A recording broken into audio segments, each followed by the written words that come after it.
Programme now on BBC News, the man who filmed the Somme. In 1916, World War I's bloodiest battle was fought at the River Somme in northern France, and Robert Hall tells the story now of one of the British cameramen allowed to film the opening stages of that battle. The Hyde Park Picture House is one of the UK's oldest surviving cinemas. We've invited this audience to watch a film whose release attracted more people than Star Wars.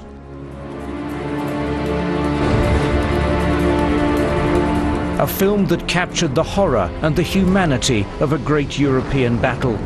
That would have been the first vision of war that people ever had. This programme looks beyond the images to one of the men who filmed them. He's prepared to take risks that no one else will take. This is some of the most remarkable film ever shot. He loves to tell a story, and I think he knows how to tell a story. What he now does is he just brings the camera around so that the men now come over the top. In this programme, we'll retrace his journey to the front lines and ask why his record of the Battle of the Somme still has a place in film history. If ever one has a debate about the depiction of the horrors of war, this is the place where we start this discussion.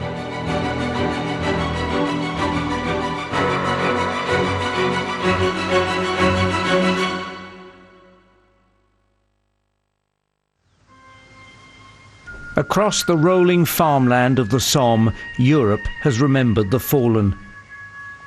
At Thiepval's memorial to the missing, the congregation gazed into the faces of men who fell a century ago. Unique combat footage from the man who called himself Malins of No Man's Land.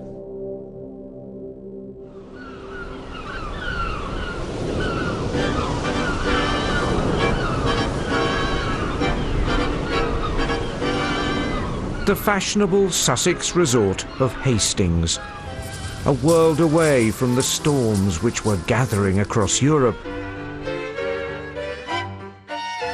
This is where Geoffrey Malins grew up in the late 19th century.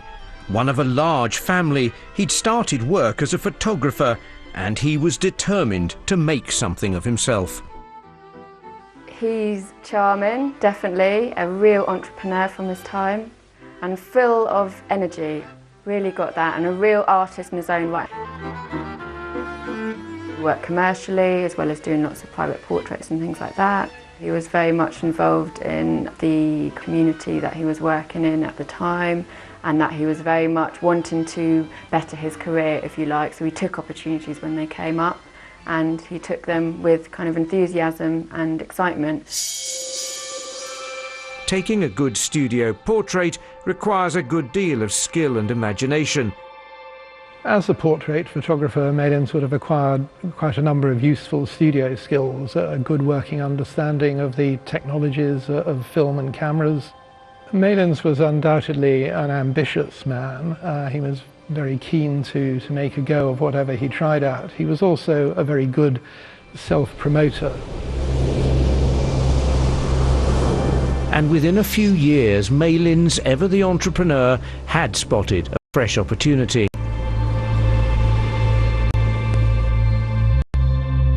There was still a place for beautifully composed photos on Edwardian bookshelves, but Geoffrey Malins was tempted away by the moving image.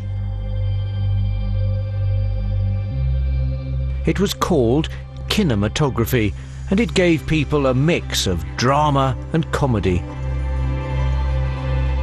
Malins took a job as a cameraman, initially working on short feature films and then moving to newsreels. The newsreels really began in France in about 1908 and were exported to the UK in 1910. A lot of early newsreel footage is shot outdoors. Equally, some of the equipment was cumbersome, to say the least. Here we've got 3 cameras which are typical examples of the kind of cameras that newsreel cameramen would have been using around the First World War period. So the largest one at the end here is a British-made one, made by Moyen Basti from about 1909 onwards, sold to be simple, reliable and very easy to use. When you've got a hand-cranked camera, you get camera movement, so often you're creating footage which actually isn't usable. So this one, you would pump up these compressed air cylinders which are housed within the camera. It takes about 10 minutes to pump it up completely, and that would give you a few minutes of filming time in the field without having to crank the camera.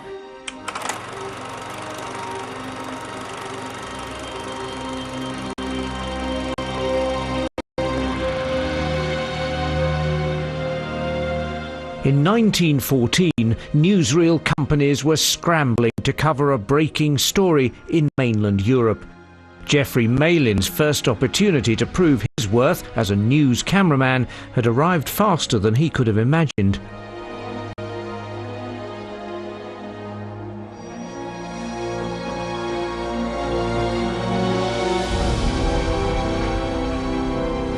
In London, filmmakers saw their plans scuppered by military chiefs who initially opposed any suggestion that news cameras should be allowed on the battlefield and banned British companies from the Western Front.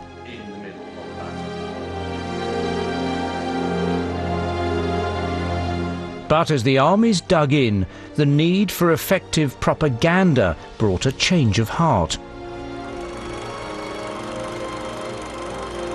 There's an audience hungry for images of what's happening out there. Initially, this space is covered, if you like, by Belgian, French and German coverage of the war, and this material becomes very highly prized for British filmmakers.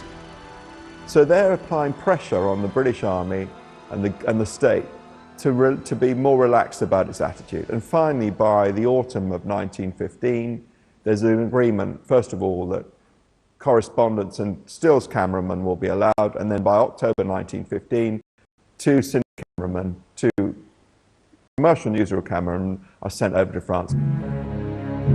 Geoffrey Malins was one of them, and he soon found himself in uniform.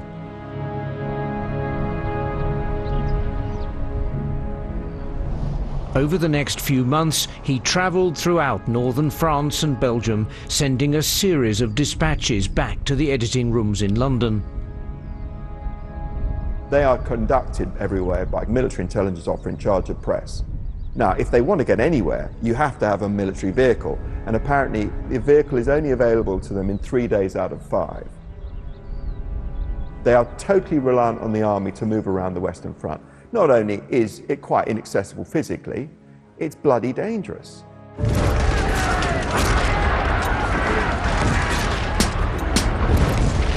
Several times on the journey, shrapnel and splinters buried themselves in the mud close by.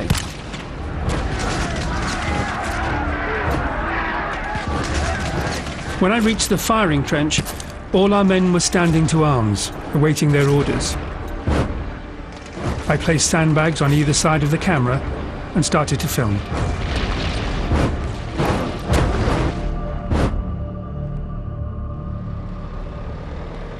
By the summer of 1916, Malins had arrived behind British lines near the town of Albert on the Somme.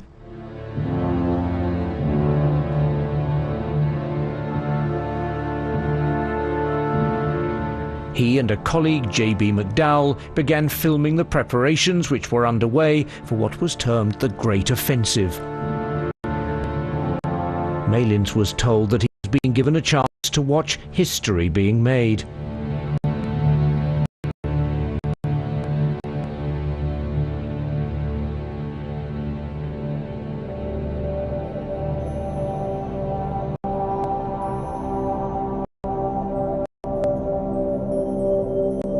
As the skies lightened in the early hours of July the 1st, 1916, Geoffrey Malins and his escorts made their way towards the front line.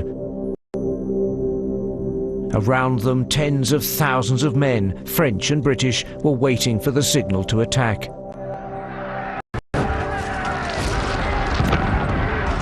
I've been in all sorts of places under heavy shell fire, but nothing, absolutely nothing, compared with the frightful and demoralising nature of the shell fire I experienced on that journey. In front was a roadway pitted with shell holes, and there, lined up, were some of our men.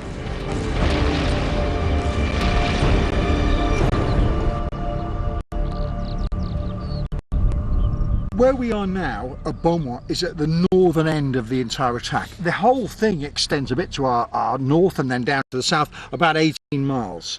And Malins can really only cover with his camera a very small segment of the battle, so he's got to be very, very careful of what he does. What Malins does is he's filmed this way. What he now does is he just brings the camera around and he's lined it all up beautifully so that the men now come over the top, passing in front of his camera. Andy Robertshaw has matched Malins' movements a century ago with today's terrain. He was able to place us in the exact spot where Malins filmed one of his most famous sequences. At about 6:20 in the morning, he gets to here and he sets his camera up, and the lane is full of soldiers waiting to attack off towards the Germans. So this is a still frame from the film. I can see there, the bottom of the lane. They are sitting virtually here, these guys. Yeah, I mean, these guys are sat almost exactly where we are. I think Malins is roughly the same height. He's filming slightly down, and there's a guy on the right-hand side with his hands in his pockets. So some of the guys are looking very concerned, others very relaxed. For many of these men, this is the last time that they will be alive. Within an hour, they'll be going over the top. And for some of these people, the last image their family would ever have of them is that big silver screen with their loved one's face looking out at them. That must have happened repeatedly because these men are going to be dead within a few hours.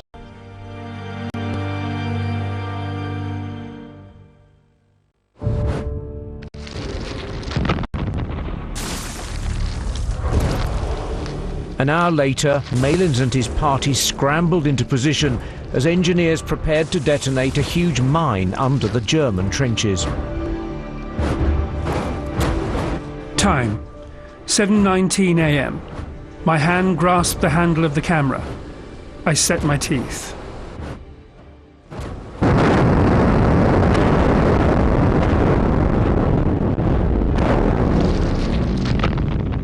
The ground where I stood gave a mighty convulsion. The earth rose in the air to the height of hundreds of feet.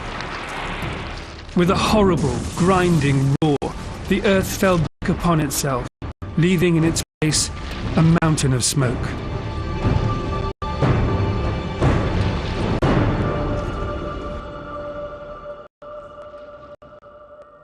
Throughout that long and bloody day, Malins and McDowell, a few miles apart, the scale and the futility of the attack.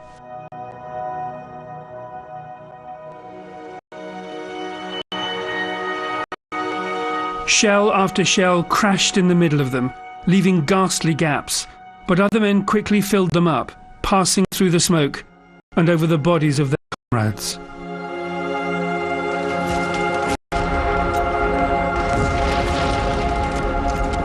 Hampered by their heavy equipment and the risks of moving around, the cameramen still managed to capture a series of scenes which would shock audiences back home, as the casualties, dead and injured, were brought in.